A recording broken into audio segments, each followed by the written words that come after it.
Education loan 100% placement తో job Telugu students కి first choice Sankal Chand Patel university Ahmedabad. అది అలా ఆలోచించడం తప్పు కదా, స్మార్ట్నెస్. సక్సెస్ ని బట్టే మనిషికి విలువ ఉంటుంది. ఎగ్జాక్ట్లీ.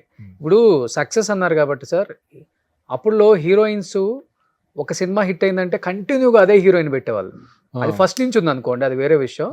మీ టైంలో మేము ఎక్కువ చూసాం 90s 2000s కూడా. ఇప్పుడు ఆర్తి అగర్వాల్ గారు ఉన్నారు. ఆమె ఒక సినిమా హిట్ అయ్యేసరికి కంటిన్యూగా ఇంద్ర దాకుందాము మళ్ళీ. నువ్వు నాకు నచ్చావు, నువ్వు లేక నేను లేను, వసంతం నడిచింది ఆమె ట్రెండ్ అంతా.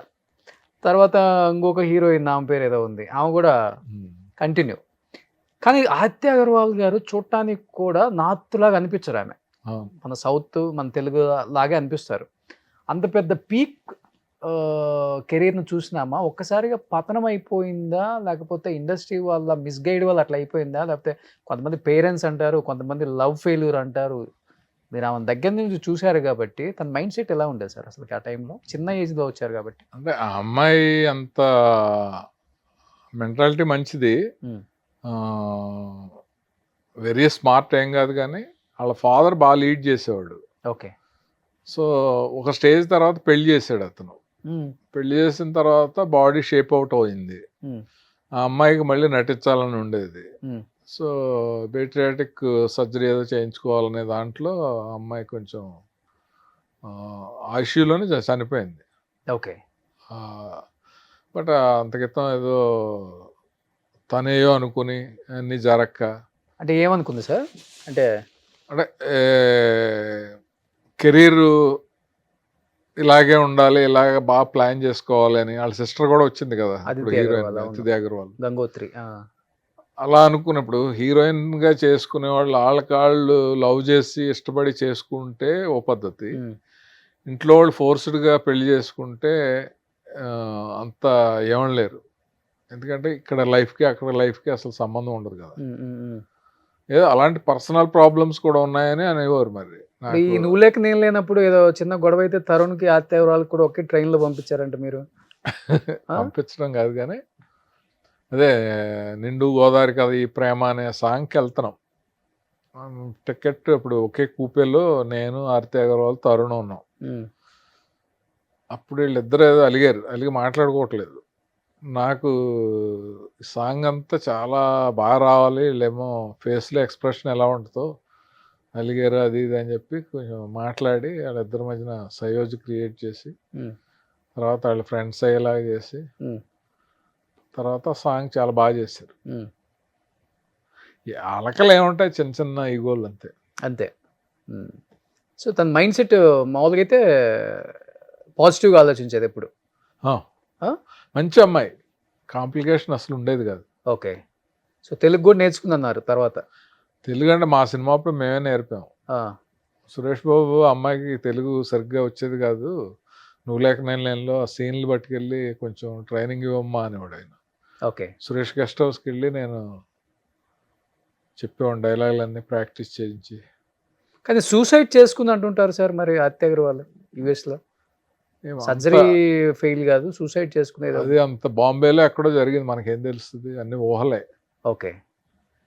కానీ ఇలా మీరు అంటే ఇప్పుడు తర్వాత ఉదయ్ కిరణ్ కానీ ఎంతోమంది యంగ్ హీరోస్ కానీ హీరోయిన్స్ కానీ తర్వాత వాళ్ళ కెరీర్లో సక్సెస్ అవ్వక ఇలాంటి డిసిషన్స్ తీసుకున్నారంటారా, లేకపోతే పర్సనల్ రీజన్స్ వల్ల, ఫైనాన్షియల్ ప్రాబ్లమ్స్ వల్ల అలాంటి రీజన్స్ తీసుకొని అంటే లైఫ్ని 30-35 సంవత్సరాలలో అంటే చాలా చిన్న ఏజ్లో పీక్స్కి వెళ్ళిపోయి అది లాంగ్ రన్ లేక మళ్ళీ ఫాల్ వచ్చి ఆ ఫాల్ని తట్టుకోలేక, డైజెస్ట్ చేసుకోలేక, ఇప్పుడు ఒక మెచ్యూర్డ్ పర్సన్ లైఫ్ ఇలా ఉంటుంది, ఫెయిల్యూర్ వస్తే ఎవడో మన దగ్గర రాడు, సక్సెస్లో ఉన్నప్పుడే కొంచెం మనం 4 రాళ్ళు వెనకేసుకోవాలి, తర్వాత మన లైఫ్ మనం దర్జాగా కాల్ మీద కాల్ వేసుకుంటే ఎవడో మనం వచ్చినా రాకపోయినా మనకేంటి అని ప్లాన్ చేసుకున్న వాళ్ళందరూ బాగానే ఉన్నారు ఫినాన్షియల్గా. కానీ ఇప్పుడు హీరోలకి ఫినాన్షియల్గా ఉంటుంది, ఆ ఫ్యాన్ ఫాలోయింగ్ కానీ లేకపోతే వాళ్ళకి ఇచ్చే రెస్పెక్ట్ కానీ వాళ్ళని ఫంక్షన్స్లో ట్రీట్ చేసే విధానం కానీ ఇవన్నీ తేడాలు వచ్చేసేటప్పుడు తట్టుకోలేరు కదా. చెప్పాలంటే మహానటిలో జమినీ గణేష్ గారిని చూపిస్తారు అట్లనే, అంతే కదా. అంతే కదా ఇప్పుడు. ఆ. అది తట్టుకోలేక ఈ వీడిపోయి ఇలాగ ఇవ్వలేక ఇలా బతకలేక అలాగా రాంగ్ డెసిషన్ తీసుకున్న వాళ్ళు కూడా ఉన్నారు మనలో. ఉమ్. అది అదేంటంటే వాళ్ళ మానసిక పరిస్థితిని మీద ఆధారపడి ఉంటుంది. ఉమ్. కానీ మీరు అన్నారు ఒక మాట, ఫైనాన్షియల్ గా చాలా బాగా ప్లాన్ చేసుకోవాలి, ఇండస్ట్రీలో ఎప్పుడు సక్సెస్ ఉంటుందో అది నేను ఎందుకు చెప్తున్నానంటే చాలా చూస్తున్నారు కాబట్టి నేర్చుకున్నారు. చూస్తున్నారు. ఇప్పుడు మోహన్ బాబు, అది ఎవరో మురళీమోహన్ గారు కానీ, శోభన్ బాబు గారు కానీ, చంద్రమోహన్ గారు కానీ చెప్తూ ఉంటారు కదా, ఉన్నప్పుడు జాగ్రత్త పడాలని హీరోయిన్లకు కానీ తోటి ఆర్టిస్టులకు కానీ ఎవరికైనా. ఉమ్. మనిషిని నమ్మటం అనే దానికంటే కూడా వాళ్ళు చెప్పింది భూమిని నమ్మితే మనిషి బాగుంటాడు అనేది, అది ఫాలో అయితే ఎవరికైనా బాగుంటుంది. అర్థమైంది. అంటే రియల్ ఎస్టేట్, Hmm. రియల్ ఎస్టేట్లో చాలామంది చాలా బాగున్నారంటే రీజను భూమిని నమ్ముకోవటం కదా. ఓకే, అలా మీరు కూడా బాగా కొన్నారంట కదా, ఎక్కడికి వెళ్ళినా కానీ ఈ లైన్ లో కాశీ గద్ద ఒకటి ఉంది అంటారు. అది ఏ అపార్ట్మెంట్కి వెళ్ళి నేను లేవు ఇంటర్వ్యూలకి, మీ ఆపోజిట్ది విశ్వనాథ్ గారిదే. అదేంటి పెద్ద విశ్వనాథ్ గారు బాగానే సంపాదించారు అనుకోండి. ఆయన కాదండి, ఇంకొక ఆయన ఉన్నారు కదా, actor cum director Kashi Vishwanath గారు. మరి అంత కాదు కానీ ఏదో చేసామో చేసినట్లు బాగానే ఉంది. ఒక 40-50 ఇల్లులు ఉన్నాయంట హైదరాబాద్ లో. చి, చి, చి. Madhapur, Hitec City, Gachibowli, Manikonda. అంత ఎగ్జాగరేషన్. ఆ, సంతృప్తికరంగా ఉంది, ఉమ్, హ్యాపీగా. ఉమ్, అంటే నేను చెప్పాను కదా, మనం దేనికి లిమిట్ ఉండదు కదా. బేసిక్గా ఇండస్ట్రీకి రాకముందే నేను రీజనబుల్లీ వెల్ ఆఫ్ రోషన్, ఉమ్. నాకు అసలు ప్రాబ్లం లేదు. ఓకే. ఎందుకంటే నాకు బేసిక్గా బ్యాడ్ హ్యాబిట్స్ లేవు. ఉమ్, నాకు ఉన్న ఒకే ఒక అది హ్యాబిట్ అంటారు ఏమంటారు ఏంటంటే సాయం చేయటం అంటే ఇష్టం, చారిటీస్. ఓకే. ఎవరన్నా అది ఫ్రెండ్స్ కావచ్చు, ఎవరన్నా అడిగిన వాళ్ళకి ఎంతో కొంత. ఆ. అది మా డైరెక్టర్స్ అసోసియేషన్లో ఉన్నప్పుడు కూడా నన్ను బంపర్ మెజార్టీతో గెలిపించడానికి రీజన్ కూడా అదొకటి. ఓకే. ఎందుకంటే మాట సాయం, మనీ సాయం, నాతోటి డైరెక్ట్ చేసిన వాళ్ళకి సినిమాలకి వాళ్ళకి ఫ్లెక్సిబుల్గా ఉండటం, హెల్పింగ్ నేచర్ అనేది ఫస్ట్ నుంచి కూడా నాకు ఇష్టం. ఓకే. అలాగే డబ్బు విపరీతంగా సంపాదించాలి అనేది ఉండదు. ఉమ్, ఉమ్, ఉమ్. తర్వాత పోలిక అసలు ఉండదు వేరే వాళ్ళతో. అస్సలు. ఆడు ఆ పొజిషన్కి వెళ్ళాడు, నేను ఇక్కడే ఉన్నాను, అలా వెళ్ళాలి ఇలా వెళ్ళాలని అసలు మైండ్లో రాదు. ఇప్పుడు మీది రేంజ్ రోవర్ వాడే రేంజ్ ఇప్పుడు ఏం వాడుతున్నారు మరి? కార్లు అదే నేను అదే చెప్తున్నాను నేనంటుంది. కదా. నార్మల్ గా అయితే ఆ రేంజ్ మీకు ఉంది, మాకు తెలుసు అది. అదేం అది కానీ, కొనాలని ఎప్పుడు అనుకోరు, అంతేనా? అంటే వాటి మీద నాకు అంత నమ్మకం ఉండదు, అంత ఆసక్తి ఉండదు. కార్ల మీద రేంజ్. నాకు ఎలా ఉంటుందంటే ఏదైనా ఒకటి వాడుతూ ఉంటే చాలా మంది అది అమ్మేసి వెంటనే మళ్ళీ కొత్తది మార్చేసి ఇంకొత్తది వస్తే ఇంకోటి మార్చేస్తారంటారు కదా, నాకు అలా ఉండదు. స్టేటస్ చూపించుకోవాలి కదా మరి. అది ఉంటుంది, మన హైదరాబాద్ లో ఎక్కువ వచ్చింది అది ఇప్పుడు. అది ఉంటుంది. నేను అది మనకు చాలా సర్వీస్ చేసింది కదా, ఆ కార్ని ఎలా అమ్మేస్తాం, ఆ సూపర్. కార్ని ఎలా చేసేస్తాం అని నన్ను అందరూ తిట్టి, అవసరం అయితే ఇంకా ఏమ్మా అదే తిరుగుతున్నాం ఏంటని తిట్టే రేంజ్ వచ్చినా కూడా నేను పట్టించుకోకుండా ఉన్న కార్లు ఉన్నాయి. నా ఫస్ట్ స్కూటర్ కూడా నేను అమ్మలేదు, ఇప్పుడు కూడా ఉందా? ఊర్లో ఉండేది, అది ఎవరో వాడతానంటే వాడుకోమన్నా. అంటే బేసిక్ గా సెంటిమెంట్ అనేది ఉంటది కదా. ఇంకా ఇప్పుడు ఫస్ట్ ఏ కార్ కొన్నారు? ఫస్ట్ శాంత్రం అనుకుంటా, ఫస్ట్ శాంట్రో. ఇంకా తర్వాత ఏదో వెర్నా, ఇంకా అవన్నీ ఎందుకు కానీ. సో ఈ నాకు బేసిక్ గా లగ్జరీ వెహికల్స్ జోలికి వెళ్ళాల. లగ్జరీ అనే దాని మీద పెద్ద అంత ఆసక్తి ఉండదు. ఎందుకు ఉండదు అని అంటే, ఇప్పుడు రీజనబుల్ మిడిల్ క్లాస్ ఫ్యామిలీ నుంచి వచ్చి తర్వాత మొత్తం అన్ని చూసేయిన తర్వాత ఏముంటది, ఓ వెళ్ళిపోవాలి, అది చేసేయాలి ఇది చేసేయాలి అనేది కూడా ఉండదు. ఓకే.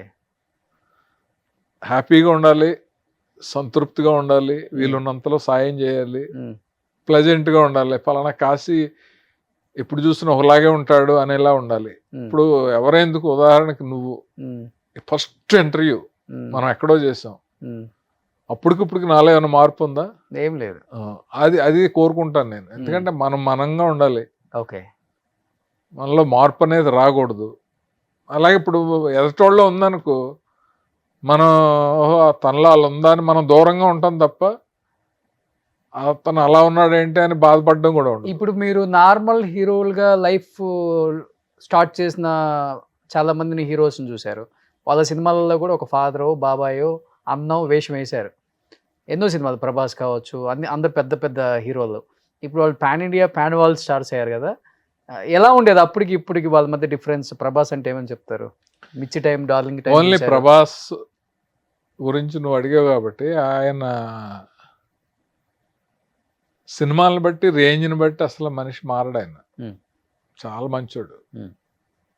జనరల్గా అందరూ చెప్తారు కదా సినిమా అప్పుడు ఒక్కొక్క వ్యక్తికి అనూహ్యంగా విజయాలు వచ్చేయచ్చు, అనూహ్యంగా స్టార్డమ్ వచ్చేయచ్చు, ఎక్కడికి వెళ్ళిపోవచ్చు. ఓకే, కొంతమంది మారొచ్చేమో కానీ కొంతమంది మారరు.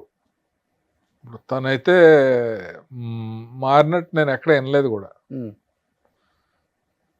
బాగా మాట్లాడతాడు అందరితోటి, చాలా అందరికీ సాయం చేస్తూ ఉంటాడు, అందరికీ మంచి ఫుడ్ పెడతా ఉంటాడు, ఫ్యామిలీని బాగా చూసుకుంటూ ఉంటాడు. ఇప్పుడు కృష్ణరాజు గారు లేడు, వాళ్ళ ఫ్యామిలీని ఎంత అండగా ఉంటాడు, వాళ్ళ బ్రదర్కి ఎంత ఇదిగా ఉంటాడు. ఒక పెద్దనాన్నగారు పోతే 10 కోట్లు ఖర్చు పెట్టి భోజనాలు పెట్టిన వాళ్ళు ఎవరైనా ఉన్నారా? లేరు. మరి అవన్నీ ఎన్నో ఊర్లు వచ్చినాయి అంట ఆ రోజు. అవన్నీ ఆయన క్వాలిటీస్ అలా ఉంటాయి. 10 కోట్లు 14 కోట్లు అయిందన్నారు నిజంగానే భోజనాలకే. పెద్ద హీరోలు ఎవ్వరు స్టాండర్డ్గా ఇప్పుడు బాగా మంచి పేరున్న హీరోలు ఎవ్వరు కూడా ఎగిరెగిరి పడరు. కాకపోతే కాంపౌండ్ లో కొంచెం వీళ్ళు ఎక్కువ అంటే మేనేజర్స్ పిఆర్ ఎక్కువ చేశారు, దూరం పెంచేశారు. ఇప్పుడు వాళ్ళు చేసే అడావుడు తప్ప. ఎందుకు ఏదో ఇంటర్వ్యూలో చిరంజీవి గారు టూత్ పేస్ట్ కూడా వేస్ట్ అవ్వకూడదని లాస్ట్ దీని వరకు కూడా నేను జాగ్రత్తగా ఉంటాను, ఇళ్లలో లైట్లు అన్ని ఆర్పేస్తారని. అవునవునవును, విజయ్ దేవరకొండను ఆయన ఇద్దరు చేసినప్పుడు అది క్యారెక్టర్ని చూపిస్తుంది కదా. బాలయ్యబాబుకి ఏ ఫుడ్ పెట్టినా తింటాడు ఆయన.